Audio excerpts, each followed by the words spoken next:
Hello aspirants, welcome to another session. आज हम लोग देखेंगे अपनी यूनिट 3 का एनालिसिस जो कि है मॉडर्न इंडिया। वैसे कहने के लिए काफ़ी वास्ट है, बट अगर थीम वाइज देखेंगे तो उतना भी वास्ट नहीं है, कंपैरेटिवली इजी है। तो देखिए, शुरुआत होती है पहले बैटल ऑफ प्लासी से, एंड बैटल ऑफ बक्सर से। सबसे पहले इनका ईयर याद रखना जरूरी है। 1757 से शुरुआत होती है और क्योंकि 23 जून वो डेट मानी जाती है जब से इंडिया का इतिहास एक नई तरफ चला गया था। ठीक है। Battle of Buxar 1764। राइट। तो देखिए, इससे आपको जो क्वेश्चन मिल सकता है वो पॉसिबिलिटी है कि बैटल ऑफ प्लासी तो एक छोटा सा कन्फ्लिक्ट था, बट कहीं ना कहीं बैटल ऑफ बक्सर था जिसने ब्रिटिशर्स की सुप्रीमेसी को स्टैब्लिश कर दिया था। British supremacy, specially in terms of its military power. Right. तो इस बैटल ऑफ बक्सर को अच्छे से प्रिपेयर कीजिएगा फ्रॉम दिस डायमेंशन कि इसने कैसे ब्रिटिशर्स को एक सुप्रीम फोर्स बना के इंडिया के सामने प्रेजेंट कर दिया था। राइट। और आपको याद है कि इन दोनों बैटल के बीच में 1761 में थर्ड बैटल ऑफ पानीपत होती है कि अहमद शाह अब्दाली एंड मराठास के बीच। और उसमें मराठास जब डिफीट हो गए थे तो ऑलरेडी एक जो राइवल पावर थी जो सबसे स्ट्रांग थी इस टाइम की, वो नीचे जा चुकी थी।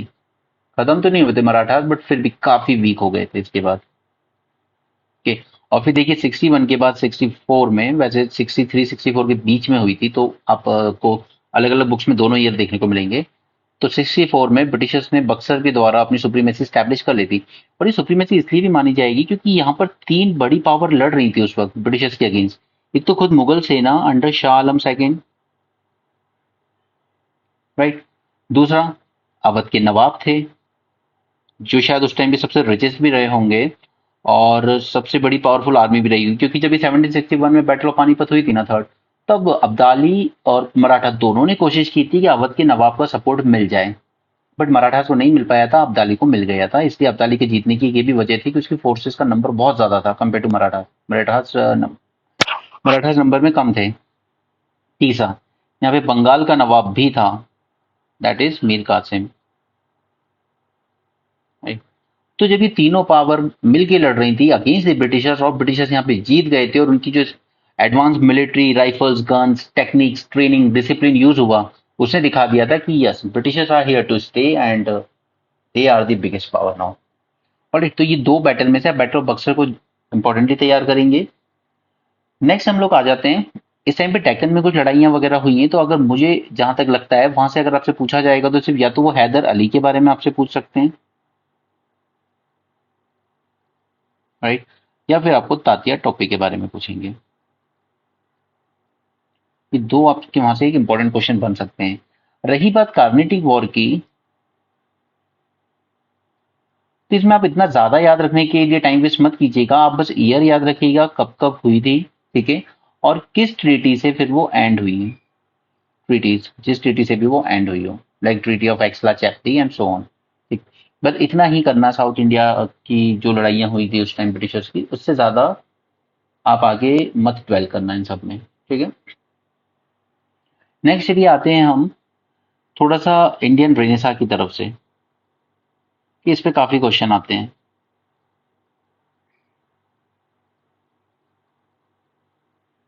सबसे पहले तो कि इस टाइम पर क्या सोशल एंड रिलीजियस रिफॉर्म्स के अगेंस्ट बातें की जाने लगी। ठीक है। उसके बारे में मतलब सारी सोशल प्रैक्टिसेस, जैसे सती प्रथा, इसके अगेंस्ट खुद इंडियंस ने पहले आवाज उठाई, ब्रिटिशर्स ने सपोर्ट किया, लॉ एंड एक्ट की इस चीज को बैन किया। ठीक है। चाइल्ड मैरिज, ये सब वो इविल्स थे जिनको जिनके अगेंस्ट वॉइस रेज करना शुरू किया था हमारे लीडर्स ने पहले। और उसी तरह से window marriage, right, and so on. उसी तरह रिलीजियस भी कहीं ना कहीं जो प्रीस्टली डोमिनेशन था, ब्राह्मणिकल डोमिनेशन, उसके अगेंस्ट भी। ठीक है? इसी में आपका अनटचेबिलिटी भी आ जाता है। ये सब आएंगे अभी हम इस मोमेंट पे, अनटचेबिलिटी से रिलेटेड जो भी हुई है। ठीक है। प्रीस्टली डोमिनेशन के अगेंस्ट रिलीजन का जो एक आप कह सकते हो एक्सक्लूसिविटी, जो कुछ लोगों को एक्सक्लूड करता है कि आप मंदिर में नहीं आ सकते, आप ये सब नहीं कर सकते, तो ये आपको जानना थोड़ा सा जरूरी हो जाता है यहाँ पे। उसके बाद इंडियन रेनेसां में ही कुछ important movements and there important leaders वो बहुत ज़रूरी है। फॉर एग्जांपल हमें ब्रह्मो समाज के बारे में जानना होगा। अच्छे से प्रिपेयर कीजिएगा इसको, ठीक है? इसके 2 बार स्प्लिट हुआ है इसमें, तो वो भी ध्यान से पढ़िएगा। और इसमें राजा राम मोहन रॉय का इंपॉर्टेंट रोल, क्योंकि यही थे पहले इंसान जिन्होंने सती हो, चाइल्ड मैरिज हो, विडो रीमैरिज हो, इन सब के अगेंस्ट आवाज उठाना शुरू की थी। राइट। नेक्स्ट हमें जानना होगा ईश्वर चंद्र विद्यासागर के बारे में। राइट। थर्ड इज थर्ड एक और इम्पोर्टेंट लीडर आएंगे हमारे स्वामी दयानंद सरस्वती। ठीक है। और इनसे रिलेटेड आर्य समाज, ये ज्यादा इंपॉर्टेंट, आर्य समाज मेरे ख्याल से ब्रह्मो समाज से ज्यादा इंपॉर्टेंट है हमारे एग्जाम पॉइंट ऑफ व्यू से, क्योंकि आज भी इसका काफी इम्पैक्ट है। आप इनके एजुकेशन इंस्टीट्यूशन देखते हो, ठीक है, दयानंद एंग्लो सरस्वती वाले स्कूल्स, ठीक है। और दूसरा कि ये आर्य समाजिस्ट थे जिन्होंने नेशनलिज्म में सबसे इंपॉर्टेंट रोल प्ले किया। राइट। तो आर्य समाजिस्ट आप जानेंगे एजुकेशन के पॉइंट ऑफ व्यू से और नेशनलिज्म के पॉइंट ऑफ व्यू से। इसी टाइम पे एक छोटी सी मूवमेंट चली थी डेरोजियन, लेकिन क्योंकि ये लोग अपने समय से आगे की बातें कर रहे थे, इसलिए इनकी मूवमेंट कभी ज्यादा लोगों को अट्रैक्ट नहीं कर पाई, बट इसका इंपॉर्टेंस बहुत है हमारे लिए, क्योंकि ऐसे लीडर्स जब भी आते हैं जो अपने वक्त से आगे की बातें कर रहे हो, तो वो एक लास्टिंग इम्पैक्ट छोड़कर जाते हैं सोसाइटी पे। नेक्स्ट इज नेक्स्ट है हमारे पास रामकृष्ण मिशन। इसको तैयार करेंगे और साथ में स्वामी विवेकानंद पर एक सेपरेट नोट, वो भी 11 मार्कर के हिसाब से। पूरे चांसेस हैं कि वो 11 मार्कर के फॉर्म में आए। ठीक है। तो ये 2 टॉपिक रिलेटेड हैं एक दूसरे के साथ और इनको साथ में तैयार करना आप। राइट। इवन रामकृष्ण मिशन का भी जो कंट्रीब्यूशन है वो हमें दोनों फील्ड में देखना होगा। सोशल फील्ड में क्या कंट्रीब्यूशन किया था इन्होंने और एजुकेशनल फील्ड में। Right. We need to view on both these aspects. ठीक है। तो ये बात हो गई हमारे सोशल रिफॉर्म्स की, मतलब इंडियन पूरा रेनेसां मूवमेंट की। Please book by book, line by line, word by word मत पढ़िएगा, मेंस ऐसे नहीं होगा। ठीक है। मेंस में you should be very specific कि क्या आपके पेपर की डिमांड है और क्या नहीं, उस चीज को ही तैयार कीजिए। ये आपको राइटर नहीं बनना है बुक का कि आप सब कुछ पढ़े जा रहे हो।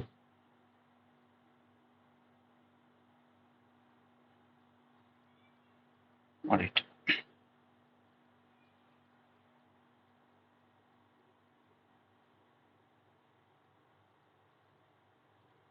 इन सब पे आप जितनी जल्दी शॉर्ट नोट बना के रखेंगे और बार बार रिवाइज करेंगे, उतना आपका काम आसान हो जाएगा। रामकृष्ण मिशन, स्वामी विवेकानंद। ऑलराइट। और यहाँ पे सोशियो रिलीजियस रिफॉर्म मूवमेंट्स, तो उसमें ये सब आ जाएगा, सती प्रथा एंड ऑल। ठीक है। अब हम आते हैं 1857 की लड़ाई पे। देखिए सबसे ज्यादा क्वेश्चन 1857 की वॉर से ही आए, एंड बेस्ट थिंग इज कि इसमें आपको सिर्फ 3 ही डायमेंशन पूछे जा सकते हैं, उसके अलावा कोई स्कोप ही नहीं है 1857 वॉर। तो आप बुक लेके पेज बाय पेज मत पढ़ना। सबसे इंपॉर्टेंट कि हिस्टोरियंस के अलग अलग व्यूज हैं इसको लेकर। कुछ कहते हैं कि ये सिर्फ एक सिपाही म्यूटिनी थी, ओके, सिपाहियों ने विरोध कर दिया था। कुछ कहते हैं नहीं नहीं, सिविलियन अनरेस्ट था, या आप कह लीजिए सिविलियन रेबिलियन था, पूरी पॉपुलेशन ने सरकार के अगेंस्ट रिवोल्ट किया था। और थर्ड व्यू कहता है कि नो नो, ये लोग अपनी इंडिपेंडेंस के लिए लड़ रहे थे। ठीक है। इंडिया के लिए लड़ रहे थे, national first war of independence हम कहते हैं ना। तो ये सब पे आपके पास इसके पॉजिटिव व्यूज इनके फेवर में, ठीक है, और दूसरा इनके काउंटर व्यूज यानी नेगेटिव में। जैसे अगर आप कहें कि ये फर्स्ट वॉर ऑफ इंडिपेंडेंस थी, तो पॉजिटिव दे सकते हो कि हाँ लगभग सब लड़ रहे थे। मिलिट्री शुरू हुई थी म्यूटिनी की फॉर्म में, सिपाहियों ने पहले विद्रोह किया था, फिर सिविलियंस ने भी उनको ज्वाइन कर लिया था, फिर सभी अपने इंडिपेंडेंस के लिए लड़ रहे थे। But at the same time you should also give the negative view also कि नहीं, ये पूरे इंडिया लेवल का रिवोल्ट नहीं था। मोस्टली नॉर्दर्न इंडिया का जो रीजन है, यूपी बिहार, इस तरफ ही था मोस्टली। इवन मद्रास रेजिमेंट थी जिसने ब्रिटिशर्स का पूरा सपोर्ट किया था इसे सब खत्म करने में, दबाने में। सेम विद पंजाब रेजिमेंट, वो पूरी तरीके से ब्रिटिशर्स के साथ इसको सब्जुगेट करने में करी थी। और उस पंजाब रेजिमेंट ने जो ब्रिटिशर्स का साथ दिया था 1857 वॉर में, इसलिए बाद में गदराइट मूवमेंट जब शुरू होती है आगे, तो उन्होंने कहा था कि हमें शर्म आनी चाहिए कि हमने 1857 में सिखों ने ब्रिटिशर्स का साथ दिया। ठीक है। तो ये गदराइट्स मूवमेंट वालों ने ये प्रोपोगेट भी किया था कि उस टाइम गलती हो गई हमसे, बट अब नहीं होगी, हमें ब्रिटिशर्स को बाहर निकालना है। ऑलराइट। तो पहला तो अलग अलग हिस्टोरियंस के व्यूज जानने होंगे, 3-4 जान लीजिए बस, बहुत है, इतना आपका काम हो जाएगा इतने में। नेक्स्ट इसके बारे में आपसे पूछा जाएगा इसका नेचर क्या था, nature of the revolt. Next was the reason कि क्यों हुआ था ये शुरू, ऐसे कौन से ग्रीवांसेस थे सैनिकों के, वही सब जो आएगा आपका कार्टिलेज कार्टरेज वाला, ठीक है, उसमें चमड़ी मिलाने लगे थे गाय की, ठीक है। सेम वॉज की जो सिविलियन पॉपुलेशन थी वो भी परेशान थी टैक्सेशन वगैरह से, तो जैसी म्यूटनी हुई सिपाहियों की तो उनको भी एक हिम्मत आ गई थी कि यस अब हमारे सैनिक हमारे साथ हैं, राइट। और सिपाहियों के खुद के ग्रीवांसेस थे कि उनके साथ डिस्क्रिमिनेशन होता था वहां पर गोरे कालों में। उसके बाद उनकी जो सैलरी होती थी वो उन गोरों के कंपैरेटिवली काफी कम होती थी, ठीक है। और एक और रीजन कि आपको म्यांमार बर्मा इस तरफ लड़ने भेजा जाता था, और जबकि उस टाइम हिंदू का मानना था कि समुद्र हम नहीं ट्रेवल करते हैं, अगर हम समुद्र ट्रेवल करके जाएंगे तो we will lose our caste, okay. तो ये कुछ ग्रीवांसेस थे। एंड थर्ड वाज कि ये फेल क्यों हुआ, फेलियर क्या था, राइट। तो बस ये 4 डायमेंशन के अलावा इस टॉपिक से और कोई 5वां डायमेंशन नहीं है जो आपसे पूछा जा सकता है। अगर आपने इन 4 डायमेंशंस पे अपने अच्छे से नोट्स बना लिए आपका काम हो जाएगा, ओके। अब देख लेते हैं पीजेंट्स एंड ट्राइबल रिवोल्ट।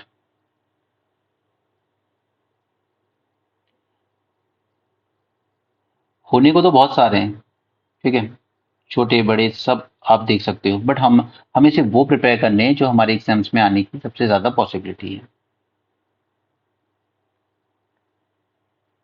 मैं आपको यहाँ पे लिस्ट डाउन कर दूंगा। सबसे पहले नॉर्थ ईस्ट से अगर कुछ पूछा जा सकता है तो वहां पर एक ही स्कोप है, that is a home rebellion. इसको तैयार कीजिए, ठीक है। उसके बाद दो सबसे बड़े रिवोल्ट जो हुए हैं ट्राइबल्स की तरफ से वो हुए भिल एंड मुंडा, ठीक है, ये प्रिपेयर कीजिए। नेक्स्ट वॉज संथाल हूल या संथाल रेबिलियन कह लीजिए, इसको आप प्रिपेयर करेंगे। इसके अलावा कोल एंड मोपला। एंड क्योंकि ट्रिपल आर मूवी इतनी ज्यादा हिट हुई है कि हमें थोड़ा सा रामोसी रिवोल्ट के बारे में भी पढ़ लेना चाहिए, ठीक है। आफ्टर ऑल एक क्वेश्चन बनाने वालों को भी बड़ी मस्ती चढ़ जाती है कभी कभी।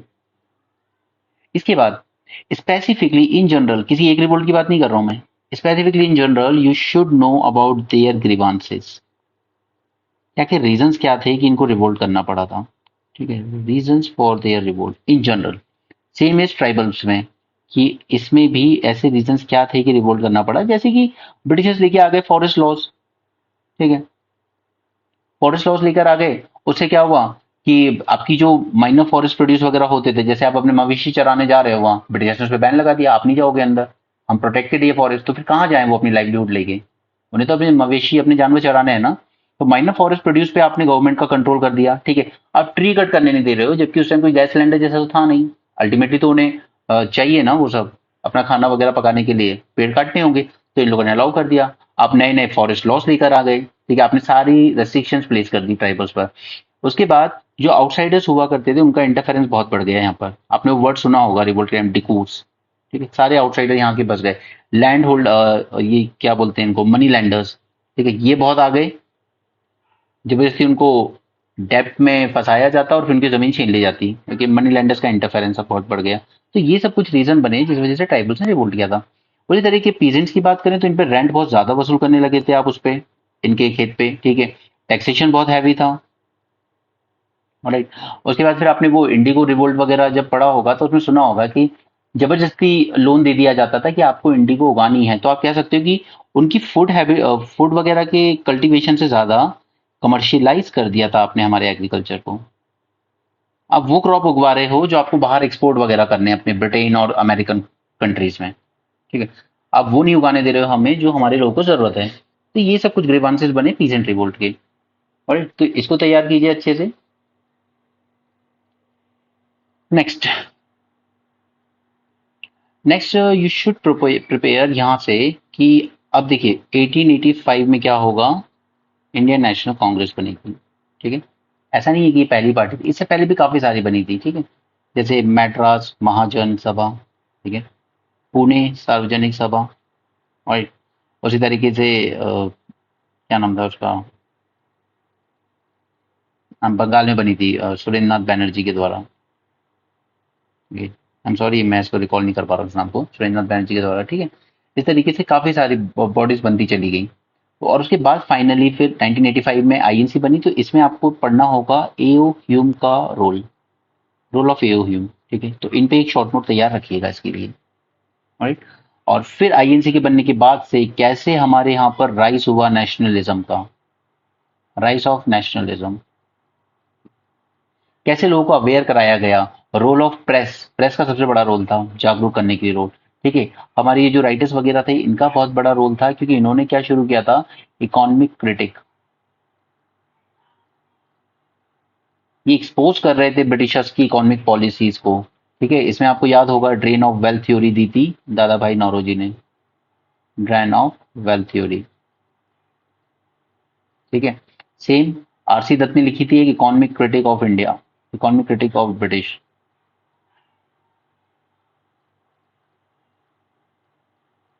और तो इस तरह से ये जो इन्होंने अवेयरनेस फैलाई कि देखिए ब्रिटिशर्स किस तरीके से इकोनॉमिकली आपका एक्सप्लॉइटेशन कर रहे हैं। इंडिया की वेल्थ गंगा से ले जाकर ब्रिटेन में थेम्स नदी के तट पर डुबाई जा रही है। ठीक है, मतलब ये वर्ड्स हैं उनके, पर कंटेक्स्ट यही है कि इंडिया की वेल्थ किस तरीके से ब्रिटेन भेजी जा रही है। ऑलराइट, तो ये ड्रेन ऑफ वेल्थ थ्योरी, इसको जरा ध्यान से प्रिपेयर कीजिएगा।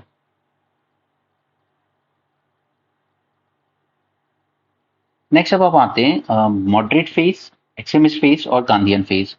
तो सबसे पहले देखते हैं मॉडरेट फेज में हमें क्या प्रिपेयर करना है।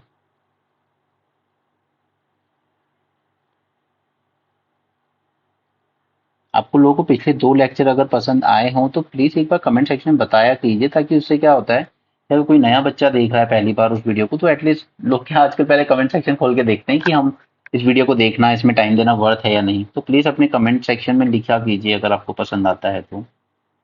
राइट, सबसे पहले तो कि मॉडरेट फेज के जो लीडर्स थे हमारे, उन पे हमें कुछ शॉर्ट नोट तैयार होने चाहिए। मोस्ट इंपॉर्टेंटली फ्रॉम हियर दादा भाई नौरोजी, 3 बार ये प्रेसिडेंट रहे इसके। दूसरा है गोखले जी, गोपाल कृष्ण गोखले। ठीक है, तो इन पे शॉर्ट नोट तैयार कीजिए। दूसरा है कि यहाँ पर इनके जो मेथड्स थे, ठीक है, वही प्रेयर, पेटिशन एंड प्रोटेस्ट, ये जो मेथड थे, मतलब आप कह सकते हो कि कॉन्स्टिट्यूशनल मेथड यूज कर रहे थे ये अपनी मूवमेंट के लिए। ऐसा नहीं कि हड़ताल कर रहे हो, बॉयकॉट, इस तरह की चीजें कर रहे हो। स्वदेशी मूवमेंट के पहले तक 1905 तक, 85 से 1905 तक, ये जो 20 साल का फेज था ना, उसमें इनको विश्वास था कॉन्स्टिट्यूशनल मेथड पे। इनको लगता था कि अगर हम प्रॉपर तरीके से अपनी डिमांड रखेंगे तो ब्रिटिश पार्लियामेंट इनको एड्रेस करेगा। They have that faith in British, okay, moderates में। बट वो बाद में चल के जब स्वदेशी मूवमेंट होती है, फिर एक्सट्रीमिस्ट थोड़ा आगे आते हैं कांग्रेस में, फिर वो बॉयकॉट, स्वदेशी और ये सब शुरू करते हैं। तब जाके हमारी इंडियन फ्रीडम मूवमेंट एक नया फेस ले लेती है। इनका विश्वास कॉन्स्टिट्यूशन में था मॉडरेट्स का। Right, then next was partition, partition of Bengal. और उसी के साथ जो शुरू होती है उसके रिस्पॉन्स में, दैट इज स्वदेशी मूवमेंट। तो ये आप तैयार करेंगे। इसके बाद स्वदेशी मूवमेंट जब फेल हो जाती है तो उसके रिस्पॉन्स में कुछ लोग, कुछ यंगस्टर जो पैशनेट होते हैं काफी, कि यार ये सब मेथड तो वर्क नहीं करने वाले हैं, हम करेंगे रेवोल्यूशनरी मेथड यूज। ठीक है, तो वही सब पॉइंट आ जाएंगे इसमें, जैसे खुदीराम बोस, ठीक है, ये बॉम्ब वगैरह फेंक देंगे इन पर, उनको फांसी हो जाती है। फिर ऐसे जितने भी छोटे छोटे रेवोल्यूशन हुए उनके बारे में ध्यान रखिएगा। और इसी बीच में फिर आ जाता है आपका मुस्लिम लीग का बनने का। ठीक है, ये मुस्लिम लीग बनती है, शिमला जाते हैं ये लोग आगा डेलीगेशन लेकर। अब वो आगा डेलीगेशन ये सब मत पढ़ना, बस मुस्लिम लीग तक पढ़ लिया ना, इतना काफी है। एंड नेक्स्ट इन मॉडरेट्स को प्लेकेट करने के लिए दिए जाते हैं मॉन्टे मिर्लो रिफॉर्म, मिंटो मिर्ले रिफॉर्म। ये रिफॉर्म्स आपको पढ़ने हैं बस। मॉडरेट फेज से आप इतना तैयार कर लीजिए, काफी है। नेक्स्ट हम लोग आते हैं एक्सट्रीमिस्ट फेज पर।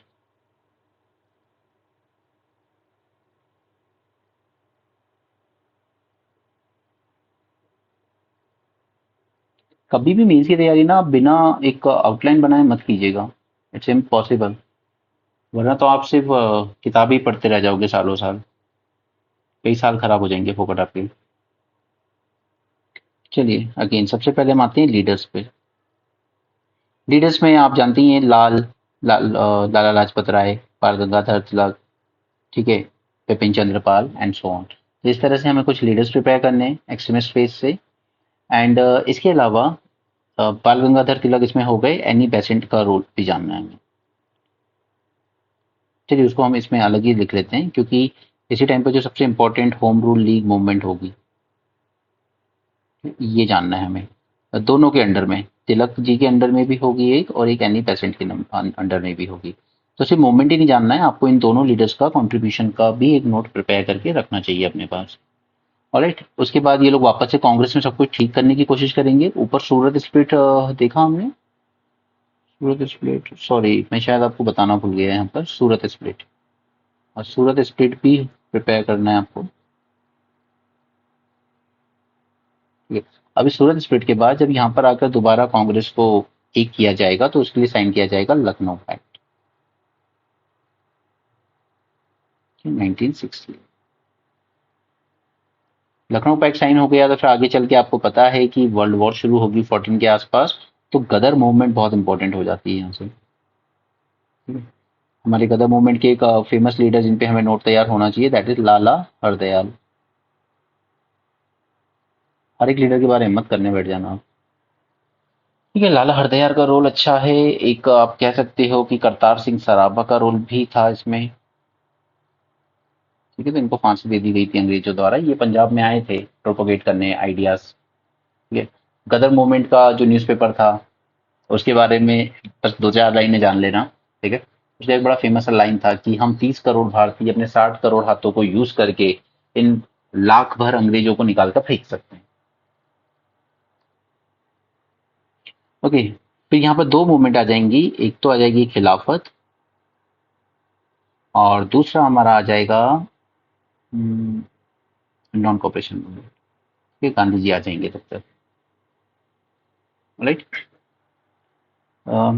बस और उसके बाद वर्ल्ड वॉर में इंडिया सपोर्ट तो करेगा इनको फर्स्ट वर्ल्ड वॉर में, बट उसके बाद ये लोग हमें दे देंगे गिफ्ट में रॉलेट एक्ट। ठीक है, तो उस रॉलेट एक्ट और प्लस उसकी वजह से जो हुआ जलियांवाला बाग, उस पर एक नोट प्रिपेयर कर लेंगे जलियांवाला। ठीक है, ये हम पहुंच जाएंगे ऑलमोस्ट 1920s तक।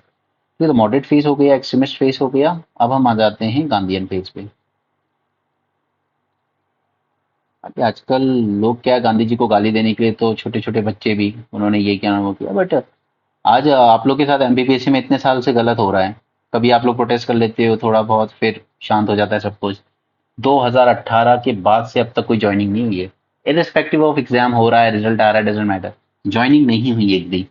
ये कोई कम अन्याय थोड़ी है आप लोग के साथ। अल्टीमेटली बात वही है कि आज सब सारे मीन्स होते हुए, newspaper, television, media, social media सब है, आपका इंटरनेट है, फिर भी एक इतनी बड़ी मूवमेंट ऑर्गेनाइज नहीं कर पाते हैं। बहुत मुश्किल होता है, मुश्किल से ऑर्गेनाइज होती है। गांधी जी ने उस टाइम कम्युनिकेशन मीन्स नहीं थे, कुछ नहीं था, उसके बाद गांव गांव तक पहुंचा दिया कि ब्रिटिशर्स गलत हैं, हमें ये करना है, हमें वो करना है। तो इसलिए Gandhi ji was a mass leader. ठीक है, मास लीडर बनना इतना आसान नहीं था। इनके आने के पहले कांग्रेस बस एक क्लब की तरह काम करती थी। कुछ बड़े बड़े लोग मिलेंगे और अधिकतर तो लॉयर्स ही थे। ठीक है, मिलते थे, रेजोल्यूशन पास करेंगे, सरकार को कुछ कहेंगे, बस। गांधी जी ने कहा कि नहीं, मूवमेंट, फ्रीडम मूवमेंट तब तक इनकम्प्लीट है जब तक आप इनके साथ फैक्ट्री में वर्क कर रहे लेबर्स और दूसरा खेतों में काम कर रहे किसान को नहीं जोड़ देते। और जब उन्होंने ये जोड़ दिया और उसके साथ तीसरा उन्होंने कहा नहीं, विमेन भी इस देश की 50% पॉपुलेशन है, जब तक ये तीनों साथ नहीं आएंगे ना तब तक कोई फिर फ्रीडम मूवमेंट कामयाब नहीं हो सकती। इसलिए गांधी जी को राष्ट्रपिता कहा गया है। बाकी तो आजकल पॉलिटिक्स में आप कितनी गालियां किसी को भी दे सकते हो। गांधी जी का रोल कोई ऐसे छोटा मोटा रोल नहीं है यार। अभी आपने G20 के टाइम देखा होगा, गांधी जी की समाधि के आजू बाजू चारों तरफ 20 सबसे बड़ी कंट्रीज के लीडर खड़े थे। Civil disobedience movement. ओके, और इसी के साथ आपको करनी होंगी राउंड टेबल कॉन्फ्रेंस प्रिपेयर, बस। ठीक है, इसके बाद आपसे गांधीयन अप्रोच जरूर पूछा जा सकता है। ये तो अप्रोच में वो सारी बातें आ जाएंगी आपके, सत्य, अहिंसा, नॉन वायलेंस, मतलब ये अहिंसा हो गया। ठीक है, इस तरह की चीजें आ जाएंगी। ठीक है, उसके बाद इसके साथ साथ ही जो रेवोल्यूशनरी एस्पेक्ट शुरू हो गए थे, रेवोल्यूशनरी, वही भगत सिंह एंड सूर्या सेन बंगाल में। ठीक है, तो इसको एक नोट प्रिपेयर करना, दोनों साइड का, पंजाब का भी, बंगाल साइड का भी। ठीक है, एंड सिमिलरली चंद्रशेखर आजाद। ये भी इंपॉर्टेंट है हमारे लिए। ठीक है, तो बस इतना आप यहाँ से प्रिपेयर कर सकते हैं। अब इसके बाद दो चीज़ें और रह जाती हैं आपकी एग्जाम पॉइंट ऑफ व्यू से इंपॉर्टेंट। पहला, कुछ इंपॉर्टेंट गवर्नर जनरल, इन पे हमारे पास सेपरेट नोट्स तैयार होने चाहिए। ये कुछ कुछ काफ़ी इंपॉर्टेंट हैं, वो उन पे डायरेक्ट पूछा जाएगा आपको। ठीक, तो मैं आपको इंपॉर्टेंट वंस बताता हूँ सर। सबसे पहले बेंटेक। बेंटेक के बाद विलियम बेंटिक को आप तैयार करेंगे। ठीक है, क्योंकि और वो स्पेशली आपको मेंशन करना चाहिए, उन्होंने सती को अबॉलिश करने के लिए जो किया था वो। ठीक है। नेक्स्ट, दूसरा आपके लिए इंपॉर्टेंट बनता है एक लिट्टन, क्योंकि काफी रिएक्शनरी टाइप का आदमी था। ठीक है, इंडिया के अगेंस्ट बहुत गलत गलत स्टेप्स लिए इसने। जैसे आर्म्स एक्ट, आज हम लोग को अगर हथियार लेना है तो उसके लिए लाइसेंस लेना पड़ता है। अमेरिका में हथियार रखना अलाउ इलीगली, हमारे यहाँ इतना आसान नहीं है। ठीक है, तो आर्म्स एक्ट ये लेकर आया। अफगानिस्तान वॉर इसने शुरू की। ठीक है, एंड सबसे इंपॉर्टेंट वर्नेकुलर प्रेस एक्ट लेके आया। इसने रातों रात इंग्लिश के अलावा जितने न्यूज़पेपर चल रहे थे ना, उन सबको बैन करवा दिया। तो ये आदमी एक इंपॉर्टेंट हो जाता है। उसका तिरपन इंपॉर्टेंट हो जाता है because he is one of the most humane governor general to come. Okay, इसने वर्नाकुलर प्रेस एक्ट को तो रिपील किया ही किया। ठीक है, इसके अलावा इसने लोकल सेल्फ गवर्नमेंट को भी काफी प्रमोट किया, जो हमारी पंचायत वगैरह की हम बात करते हैं। ठीक है, सेल्फ गवर्नेंस को। देन नेक्स्ट इंपॉर्टेंट आता है एक वेलेस्ली। ये इंपॉर्टेंट इसलिए है क्योंकि इसने सब्सिडियरी अलायंस शुरू किया था। Next was Dalhousie. इसे हम कहते हैं फादर ऑफ मॉडर्न इंडिया, क्योंकि इसने राजघरानों को सब खत्म करके ब्रिटिश के अंडर में लेके, और फिर इसके जो इंफ्रास्ट्रक्चर प्रोजेक्ट्स थे, जैसे टेलीग्राफ के लिए इसने काम किया, रेलवे शुरू की इसने, इस तरह की चीज़ों के लिए इसको आप फादर ऑफ मॉडर्न इंडिया भी कहते हो। तो डलहौजी प्रिपेयर कीजिएगा। एंड इसके अलावा मॉडर्न टाइम से आप दो प्रिपेयर करेंगे, सिर्फ कर्जन। कर्जन की पॉलिसी, क्योंकि इसने इतनी कमिटी सेटअप की थी हर एक चीज़ के लिए, कि इसको यही माना जाता है कि ये बस कोई भी प्रॉब्लम हो ये कमेटी सेटअप कर देता है, और वही आज भी इंडिया में होता है। आपके यहाँ कोई घोटाला हो जाएगा, पटवारी का पेपर ली गए, हम कमेटी सेटअप करेंगे, इसके लिए इंक्वायरी करेगी। बस यही सब चलता रहा। तो ये सब जो हमारे पॉलिटिशियन इनहेरिट किया ना, वो इस कर्जन से ही किया हुआ है। और सबसे खराब आदमी था, हमेशा गलत गलत काम हो जाता था, उसके बाद कहता था मैं कमेटी सेटअप करूंगा। तो इसका mount pattern last last governor general था। तो इसने जो भी स्टेप्स लिए इंडिया की फ्रीडम को तेजी से ट्रांसफर करने में, तो इसलिए थोड़ा सा इंपॉर्टेंट हो जाता है। राइट, गवर्नर जनरल्स की बात हो गई। नेक्स्ट हम लोग आ जाते हैं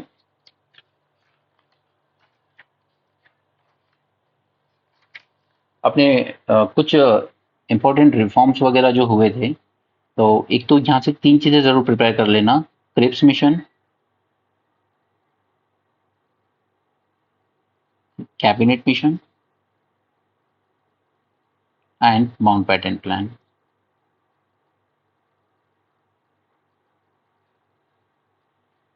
सिर्फ उतना याद रखो यार कि जब भेजा था उस टाइम ब्रिटिश प्राइम मिनिस्टर कौन था। ठीक है, दूसरा कि किस ईयर में आया। ऑलराइट, और इसने ऑफर क्या किया था, क्या इसने आपको डोमिनियन स्टेटस ऑफर किया था, या क्या इसने आपको कंप्लीट इंडिपेंडेंस ऑफर की, या आपने इसने आपको पार्टीशन वगैरह ऑफर किया था। ऑलराइट, दूसरा Indian national army, Subhash Chandra वाला रोल। ठीक है, तो सुभाष चंद्र बोस पर भी आपके पास पूरा एक आर्टिकल तैयार होना चाहिए, इंडियन नेशनल आर्मी पे भी। ठीक है, दूसरा है रिन म्यूटनी हुई थी एक रॉयल इंडियन नेवी की। ठीक है, तो इस पे थोड़ा सा एक छोटा सा, ज्यादा नहीं, मुझे लगता है ज्यादा से ज्यादा 6 नंबर में पूछ सकता है, उससे ज्यादा नहीं पूछेगा। ठीक है, उसके बारे में। दूसरा आ जाएंगे हम पोस्ट इंडिपेंडेंस में, जो हमने इंटीग्रेशन किया सारे प्रिंसली स्टेट्स का इंडियन यूनियन में, तो वो इंपॉर्टेंट हो जाता है। और उसमें सरदार पटेल का रोल। ठीक है, तो आप पूरा सरदार पटेल को भी अच्छे से प्रिपेयर करेंगे। नेक्स्ट, उसके बाद इंडिपेंडेंस के बाद हमने शुरू किया रीऑर्गेनाइजेशन ऑफ स्टेट्स। तो इसमें हमने जेवीपी कमेटी के बारे में पढ़ना है और फजल अली के बारे में, फजल अली कमेटी। ठीक है, और उसके बाद पर्सनली, क्योंकि हम लोग एमपी का एग्जाम दे रहे हैं, तो रीऑर्गेनाइजेशन ऑफ एमपी भी इंपॉर्टेंट हो जाता है। ऑलराइट, तो ये इतना तैयार करेंगे। इसके बाद कुछ लीडर्स हैं जो मुझे लगता है कि शायद इंपॉर्टेंट हैं, तो हमें इनके बारे में थोड़ा कम से कम 3 मार्कर के हिसाब से तो नोट रखना चाहिए। और जब भी 3 मार्कर के नोट्स आते हैं तो ज़्यादा टफ इसलिए नहीं होते हैं, क्योंकि आपको एक तो उस लीडर का पता होना चाहिए कि उसका एक्टिव पॉलिटिकल में एक्टिव फेज कौन से ईयर से कौन से ईयर तक था। तो उसे जरूरी हो जाता है कि किस रीजन में एक्टिव था। जैसे बाल गंगाधर तिलक हैं तो महाराष्ट्र से आते हैं। फिर कब कब उन्होंने कांग्रेस सेशन को प्रिसाइड किया, बोले जैसे दादा भाई नौरोजी ने 3 बार किया। Okay, Annie Besant, she was the first foreign lady to be president of Congress. Sarojini Naidu, first Indian lady to preside the Congress session, right.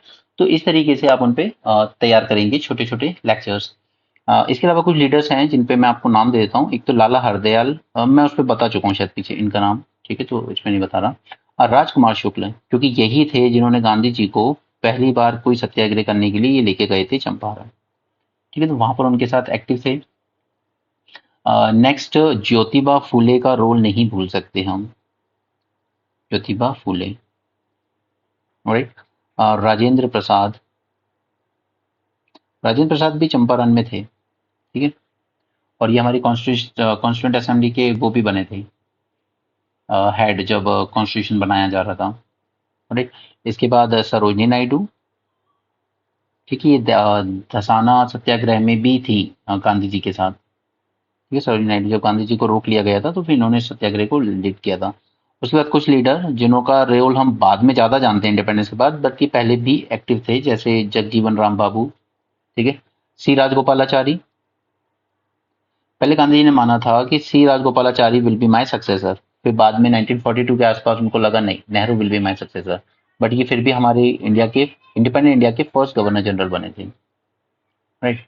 उसके बाद मुस्लिम लीग, तो ऊपर मैंने बताया ही है, बट मुस्लिम लीग की बनी थी तब जिन्ना का कुछ नहीं था, जिन्ना तो हिंदू मुस्लिम यूनिटी की बात ही करते थे। बट 1940 से ये कहीं ना कहीं जिन्ना बहुत ज्यादा एक्टिव हो गए थे, क्योंकि एक तो क्या, गांधी जी के अराइवल के बाद उनको लगा कि मेरा तो हो रहा है नेग्लेक्ट कांग्रेस में, तो उन्होंने कांग्रेस छोड़ दी। 1940 में फिर वो मुस्लिम लीग में एक्टिव हुए और बहुत ज्यादा रेडिकल हो गए। उसी के बाद एक सिस्टर निवेदिता आती है यहाँ पे, छोटा सा रोल आएगा तो सिर्फ 3 मार्कर में आएगा, उससे ज्यादा नहीं आएगा, ठीक है। देन रविंद्रनाथ टैगोर, ठीक है, इनकी कुछ रचनाएं वगैरह याद रख लीजिएगा। उसके बाद एक विजय लक्ष्मी पंडित हैं, राइट।